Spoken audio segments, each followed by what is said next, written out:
Welcome back to the Road to Great Health podcast, where we discuss natural solutions to today's worst health problems, and we've got a good one for you today.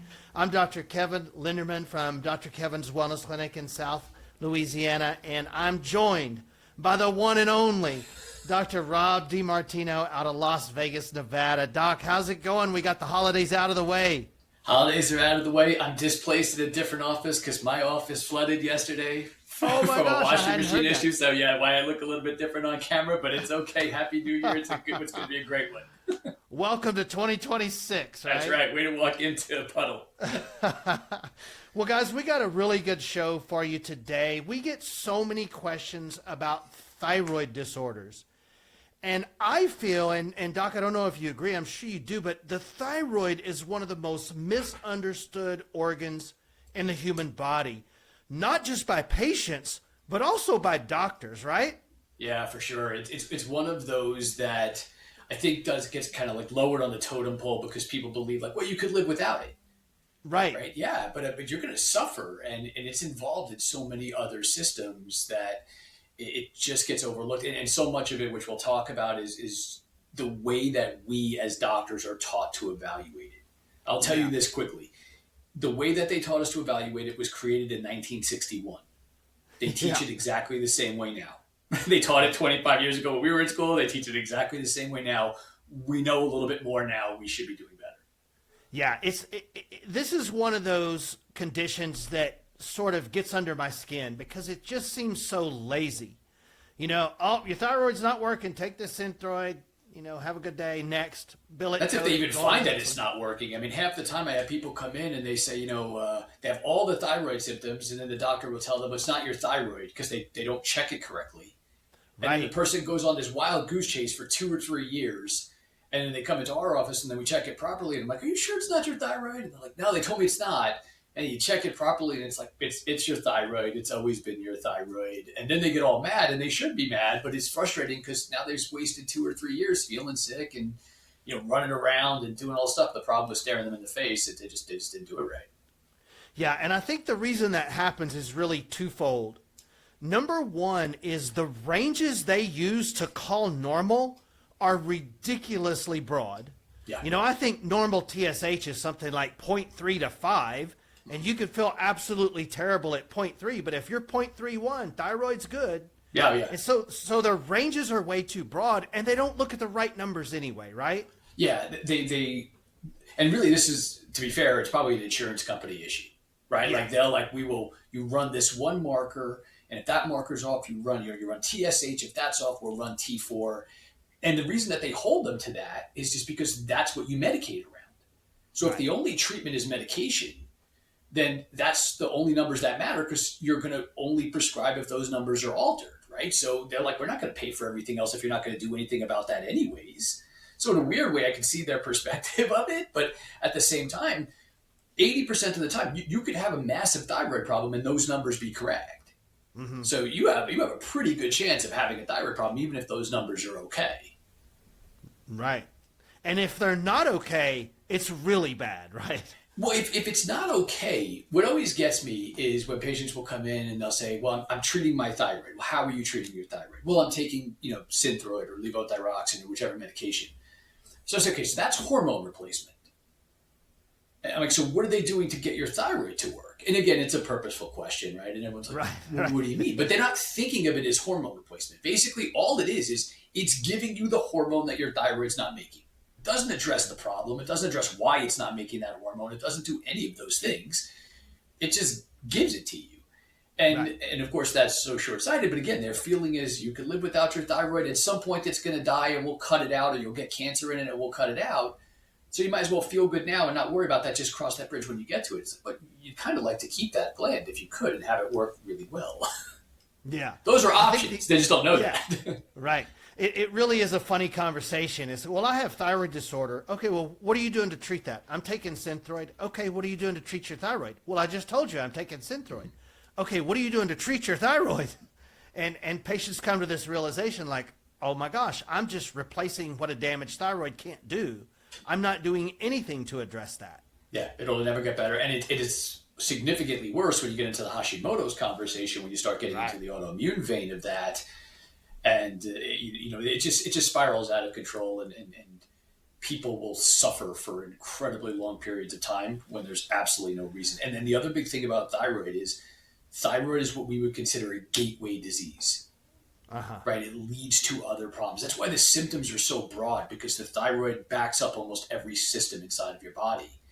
So if you have a thyroid problem, like, you're going to eventually have problems elsewhere. And just like, they'll talk about like alcohol, marijuana is like a gateway drug.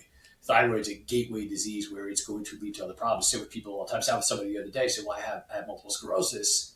And so we see I have a thyroid problem. Yeah, that's separate. It's really not. Yeah. These are the same, and it was Hashimoto's, the autoimmune version of it. These are the same animal, just the thyroid problem came first. Now you have this other problem. You have to get it back then. Otherwise, it's going to become these other things, MS as one potential example. Yeah, yeah. And I think the ultimate game in the medical field is, well, we'll just medicate it till it's time to cut it out. Yep. Right. Yep. We'll medicate it. You'll feel good. But their ultimate end game is that thing is going to come out, whether the function of it stops and the tissue dies, so you don't leave dead necrosing tissue inside the human body. I mean, there's the only one procedure in the world that does that, which is root canals, which is a story for another time.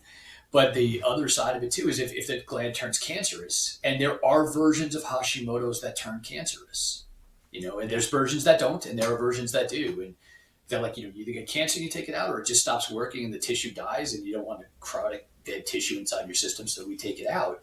That's their end game, and none of that has to happen. But the only problem is, again, it's unfixable when you look at it through the vein of, can we fix it with medication and hormone replacement? No, you can't fix it that way. You can't. Right. It's complicated. You got to dig into it pretty deep to really figure out why it's not working. And when we talk about Hashimoto's, what Dr. Rob is talking about is autoimmune thyroid. And what that means is, for whatever reason or set of reasons, your immune system is attacking and destroying your thyroid. That's not a thyroid problem. That's an immune system problem. Your thyroid is the victim. It's like if somebody comes and mugs you and takes your purse. That's not your fault.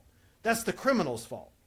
And in Hashimoto's and Graves', it's not the thyroid's fault. It's the immune system's fault attacking the thyroid. So, that's seen as a thyroid problem, but we really have to look to the immune system. And even more than that, we have to look to the cells as to why that's happening. And you can catch that in our autoimmune podcast. Yeah, we talk about that. So I'm making a little bit simple case of it's the immune system's fault, but it really is not a thyroid problem. It is an autoimmune problem, and the thyroid is the victim. It's being beat up by the immune system. Yeah, and the analogy of getting beat up and having those hormones not, when you give someone medication and you give them that hormone, that would be, in that analogy, being like you carry around even more cash. Well, guess what? You're going to get beat up and mugged even more if you're walking around with $20,000 sticking out of your pocket, right, versus if you're walking around with $10 sticking out of your pocket. So when you're giving somebody the hormone and you're already in this autoimmune reaction, it just makes the attack, quote unquote, so much worse, because you're forcing a process that your body is shutting down. Yeah. And instead of asking the question, we talk about this all the time, why would it do that? You're saying it's stupid and made a mistake, so we're going to make it do that. Most diseases and most health problems that people have are compensations. It's doing it to protect, or do something for some other reason. It's not a mistake. There is a purposeful reason behind it. And when you start changing that thought process, then all of a sudden it's okay. Why is it doing that? Again, you ask your doctor, why is it doing that? They're going to look at you blank. Well, yeah. We don't know is going to be the common answer, but that's not a true statement. We do know. We do know. It's just, again, what the answer is not fixable by meds, so then it falls outside of their box. Yeah. And you guys may notice in these podcasts that we've been doing so far, there's a common theme.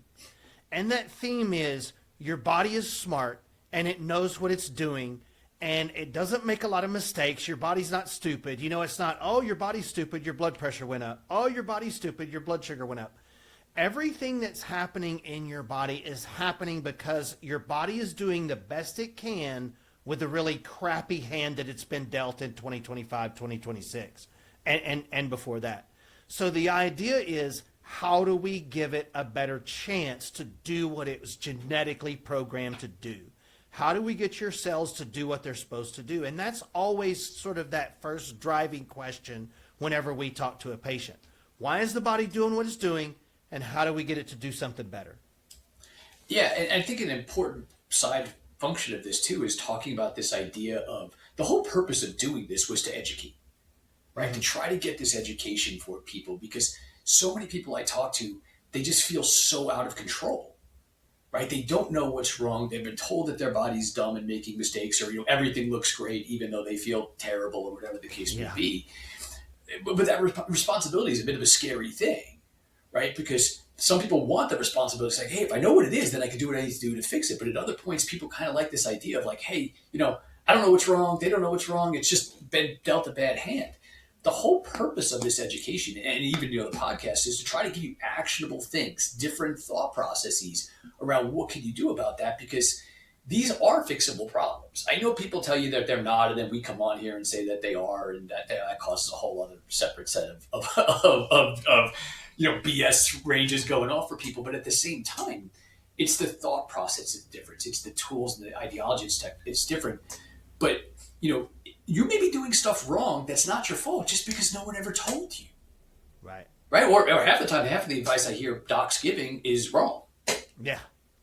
Or outdated or antiquated or through the guise. Half the time is being generous. Yeah. I'm not definitely being overly It's like generous. 99.9999% of the time, the advice we've been given has been off.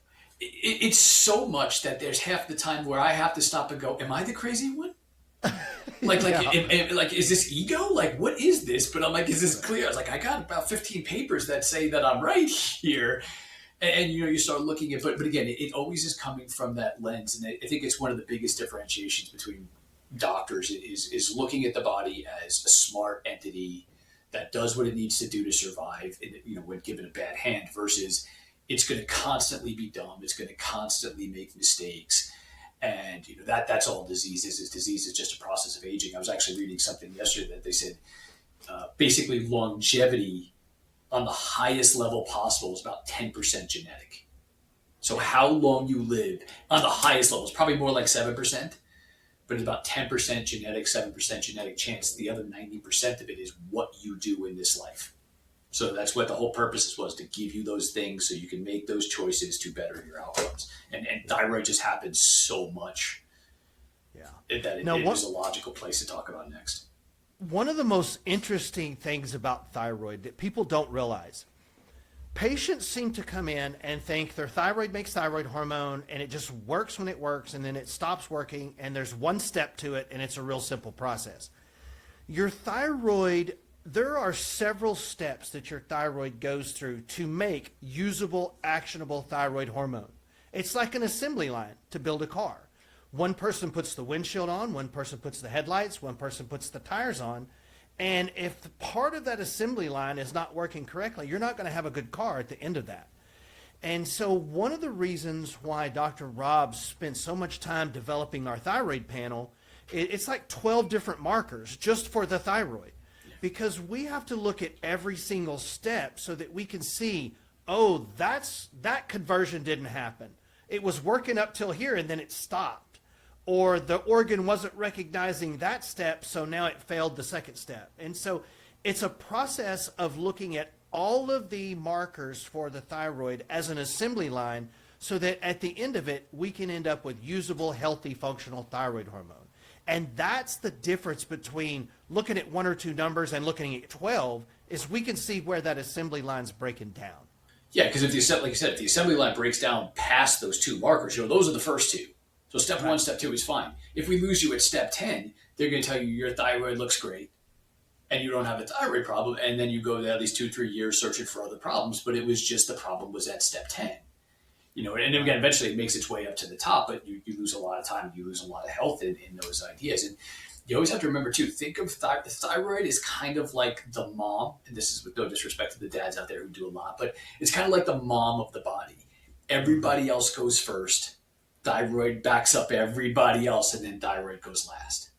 So in a system now that we're seeing, like you said, in 2026, where the system is just stressed out across the board, the thyroid has to back everybody up. It's involved in your muscles. It's involved in your cardiovascular system. It's involved in your nervous system. It's involved in your immune system. It is involved in every one of these major systems. So lots of times when the thyroid goes down, it's exhausted because it's trying to help somebody over here. And it just gets tired out, but it always puts itself last as far as repair cycles. And so that's why we're seeing more and more thyroid dysfunctions. And you'll also see more and more thyroid dysfunction as our circadian rhythm, which we've talked about in past podcasts, also gets more and more screwed up. Thyroid has to regulate itself at night in the dark. It's one of the first things that happens. Go back, watch that podcast, put those sleep protocols into place for yourself. It will make a huge difference, along with the light protocols as well. Yeah. And here's the other thing about this assembly line process too. Synthroid is step 2. It still has to be converted and go through all of these other steps for you to feel good. So if they're filling in step 2, but step 4 is failing, your numbers are going to be improving, but you're not going to be feeling better. And that's why people can go to the doctor. They go, well, your numbers are looking great. That Synthroid's working. They're like, doc, I don't feel any better. That's because there's something down the line of that Synthroid is not being converted and broken down in a later step like it's supposed to be, right? Yeah, it's like getting up, getting ready for work. You take a shower, you brush your teeth, you get all dressed up, and then you drive all the way to work. And then when you go in the building, the doors are locked. If you can't go, it looks like you were ready, right? Like you went through the whole process. You got all this thyroid hormone inside your body. But if you can't go in the building and use it, like if it can't get you into a usable form and into that cell to where it can use it, it's like having $1 million on a bank account that's frozen. Looks nice on paper, doesn't do much for you in real life. and that's and truth be told, that's going to be the vast majority of the types of thyroid problems we find in people. And that's why, they always talk about how underdiagnosed it is. And they'll say, there's probably this amount of people with thyroid problems, but most of them don't know it because their problems happen outside of what in 1961 we came up was the testing protocol. And again, we're past that now. But insurance companies fight that. They don't want you to run all those markers, right? No, they don't want you to run all that. They consider it excess. When patients come in and they have those markers run, I'm like, did you ask the doctors to run these? And they're like, yeah. I know it's the patient that drove it, not the doctor that's running it. Exactly. Yeah. And there's other organs involved in this assembly line too, like your liver and stomach is where some things are converted. So if your liver and stomach is unhealthy, which everyone's is almost, then you could be doing everything right for the thyroid and the liver and stomach just aren't processing those conversions right. So this is a complicated process and there's just not near enough being done to figure out about all of the details of the thyroid to figure out the why. It's just really a lazy system of low TSH, give them Synthroid, go on to the next patient. Yeah, they kind of skip all those processes. I talk a lot about, I like to read old medical journals and old medical books because before they had all the medications, they had to think about what was actually causing it. And you hear about diabetes. When you see diabetes as diagnosed in an old medical textbook, they're like, you got to make sure you check the thyroid. You don't hear anybody talk about that nowadays. Right. Kidney disease, you got to make sure you check the thyroid because your thyroid function determines how your kidneys develop when you're children. Yeah. So you don't hear anybody talk about that sort of stuff. So you like I said, because they cut it off. They say, you have a thyroid problem? That's completely separate from the rest of your body. It doesn't do anything else with any other system. Here's the medication for that. Right. Well, no, those things are always connected. I mean, there's no way that this body that does this many things in this short of a period of time is not interconnected and talking to each other. Right. That is the first logical step. There's nothing wrong with specialists because, nobody's going to be able to know everything. But that idea that this body is separate and that your thyroid wouldn't relate to MS or diabetes or kidney dysfunctions or all these types of problems is a wild leap from reality. Yeah. Yeah, modern medicine wants to put everything in boxes because that's how the diagnosis codes work. Your Hashimoto's is separate from your IBS, and that's separate from your hormones, and that's separate from this, and you got all these little boxes. They all have diagnosis codes so that we can code each one and bill each one and prescribe each one.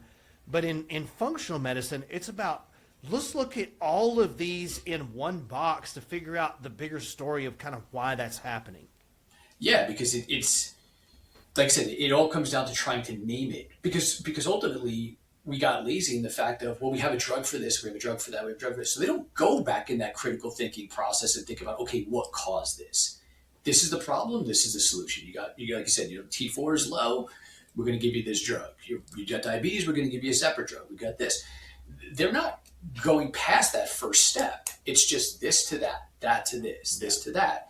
And again, a lot of that is the model is wrecked. The model is wrecked. And it's always unfortunate because we talk about it all the time that patients are exhausted.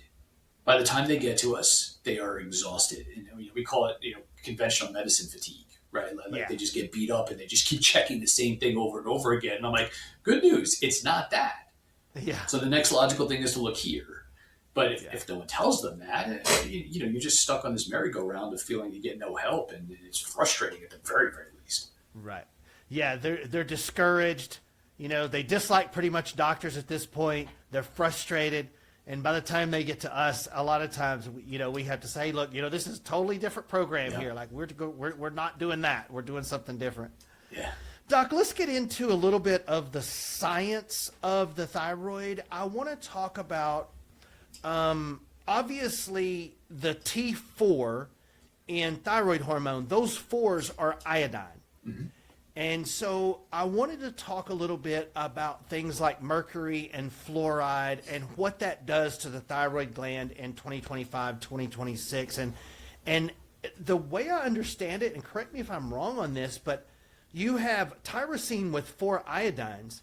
It's actually possible for another metal to take place of iodine. So your T4 might not even be 4 iodines. Is that right? Yeah, they could actually be fluoride molecules or other, because it's what they call competitive inhibition, right? So you have that tyrosine, it's a protein that these iodines are going to hook to. That's what your thyroid does. It takes this protein, it takes these iodines, it binds them together, and then it becomes active when you strip some of these iodines off. But if you look at the periodic table of elements, iodine and fluoride are right next to each other.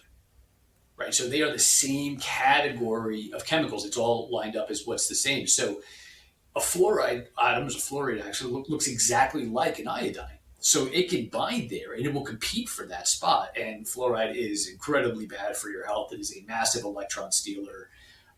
Actually, before we had all of the medications, and this is kind of wild, they used to give people fluoride if they had hyperthyroid.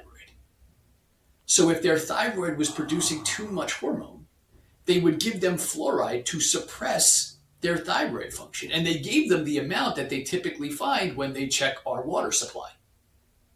And then they're shocked why everyone's got thyroid issues. Of course, we're doing stuff about that now, hopefully on a governmental level of trying to get fluoride out of the water and things like that. But they use it as a hyperthyroid treatment. And that's why, because it will competitively bind with those iodines. And that function, so again, it could look nice on paper, but we can't test to see how much iodine versus fluoride is binding in there. You have to use a little bit of deductive reasoning and different style testing. Yeah, that's just so fascinating. And then, a lot of the chemical exposures that we have are thyroid disruptors, the microplastics and the perfluorinated chemicals, the BPA, all of those things are all thyroid disruptors as well. And, the average American eats like 6 pounds of thyroid disrupting chemicals every year. And so fragrance. Don't sleep on fragrances. When you take perfume and you spray it where? On your thyroid. On where your thyroid is, or cologne, whatever it may be. I mean, that is some of the most toxic stuff that you could have kind of going around. And it's a direct application on skin right there. Yes. Bad idea. Very bad idea.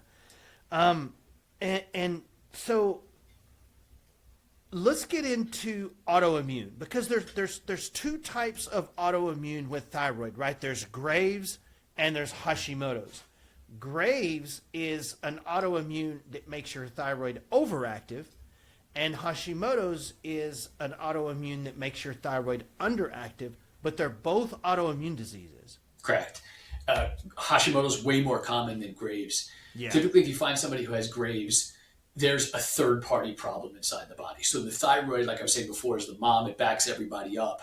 Some big-ticket item is struggling, and the thyroid starts making an excessive amount of hormone to try to help it. It's usually something big. It's usually the heart. It could be the brain. Liver is common. Kidneys could be common as well as with that. But that's why. So the doctors immediately say, "Oh my God, your thyroid's high. We got to give you the medication to stop your thyroid from going excess." Their logic is it makes your heart work really hard because their heart's beats will start going really, really fast. But at the same time, you can slow their thyroid down, it takes away the heart symptoms. But now whatever problem that was trying to solve does not get fixed. Right. Right. So it's a short-sighted idea. You have to find whatever that third shooter problem is, right? There's a third shooter, right? There's a third problem.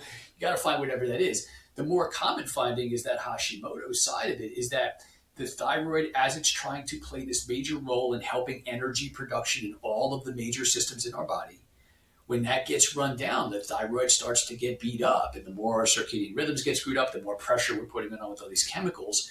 Eventually, it damages the mitochondria, the energy producers inside the thyroid. And when they reach a certain threshold, and there's enough damage there, the immune system is going to look at that and say, look, it's my job to fix this. And we get an autoimmune antibody, and it's mitochondrial damage that's leading towards this. And certain patterns of that will dysregulate the immune system, like to say where it will lead into something like cancer. And certain patterns won't. But again, they look at it and they say, every autoimmune disease shortens life, statistically. Every single one. I know that's a horrible thing to hear, but it's the truth. But Hashimoto's doesn't. So they're like, whatever, not going to kill you. You're going to feel terrible, but it will lead you to a different autoimmune disease. So for 50% of the people, by the time that they find out that they have Hashimoto's, they already have other antibodies that are going against something else. Right. So it's a gateway disease. But it doesn't get a credit that it deserves for its danger because they think, well, by itself, it won't kill you, it won't shorten your lifespan. Yeah, but you could get cancer, you're going to get a different autoimmune disease, and that's going to shorten your lifespan. So it's that big, broader look about how they function. And again, those autoimmunes, like we talked about in the other ones, do have solutions, just not in a chemical or surgical model. Right. Yeah, absolutely. Well, let's close by giving us a few real-world things people can do to protect and take care of their thyroid at home. And obviously, if you've got some kind of complicated thyroid problem, what us giving you a few ticket items to do at home is not going to solve your problem. We've got to get deep into all of your lab work, these 12 thyroid markers, looking at several other things to see where it's coming from. But for those of you listening that just want to take care of your thyroid or protect your thyroid so that you don't develop problems, Doc, what would be 3 or 4 real-world tips that we could give people? So it's funny because they're going to sound like I'm repeating myself, but a lot of the times the same things really, they're major wise. I talked about circadian rhythm a few different times. Iodine is activated by red light. Mm-hmm. Red light is most abundant in early morning sunlight. And red light is thrown off by excessive blue light. So if you have a thyroid problem and you've got your phone and you're looking at it here, remember, even if your skin's covered, even if you're wearing the blue blockers, this part is typically not. Yeah. So cover that area. Wear a scarf. You're home. Nobody cares what you look like. Wear a turtleneck. Do something. Cover that area, especially if you're shining light, especially at night. Make sure you're getting sunlight on that area during the course of the day. Make sure your sleeping cycles are correct because your thyroid, once you get into that darkness and you fall asleep, the first thing that starts regulating itself, one of the first things is your thyroid. So your thyroid, if your sleep cycle screwed up, if you're working graveyards, if you're working night shifts, or you're just doing, that is going to roast your thyroid. It will. It absolutely will. You will have a 400% greater chance of having thyroid problems if you work night shifts. Yeah. So those, again, we talked about some of the things. Watch your chemical intake. Don't spray stuff directly on your throat. Don't slather those things. Those things are massively important when it comes down towards thyroid function. And nobody ever talks about them. They just jump right into the hormone replacement side of things. So those are some free, very basic things to do. Yeah. But I always laugh because people are like, oh, I'm really obsessive about blocking blue light at night, which is great. But they still use devices. They still do things. And this spot is usually the one place that they don't aggressively block. Yeah, I've never thought about that, but if you look at just take someone's average 1-year time frame and add up how many minutes they're shining blue light right onto their thyroid, it's astounding how much blue light they get shining right here on their thyroid gland, because you've got to shine it that direction to see it. And I as never the thought screens about get that. bright, Doc. and That's well, I'll tell amazing. you one of the other big ones too is those wearable watches, those wearable EMF devices that track your heart rate, all that sorts of stuff. I've tested it. I've done it to the hilt. All of the nerve points that control your thyroid also run down to your wrist. So when you wear one of those Apple watches or any, I'm not picking on them, but any of the brands of watches there, and you run testing, their thyroid lights up as it's under stress. Get any wearable EMF devices. I know you wear it to measure stuff. That's great. But you got to take that stuff off. It will roast your thyroid, especially if it's on your wrist. Yeah. Yeah, I had a patient that was asking me about one of those rings, those, what are they Aura called? rings, Nuvo yeah. rings or whatever. Yeah.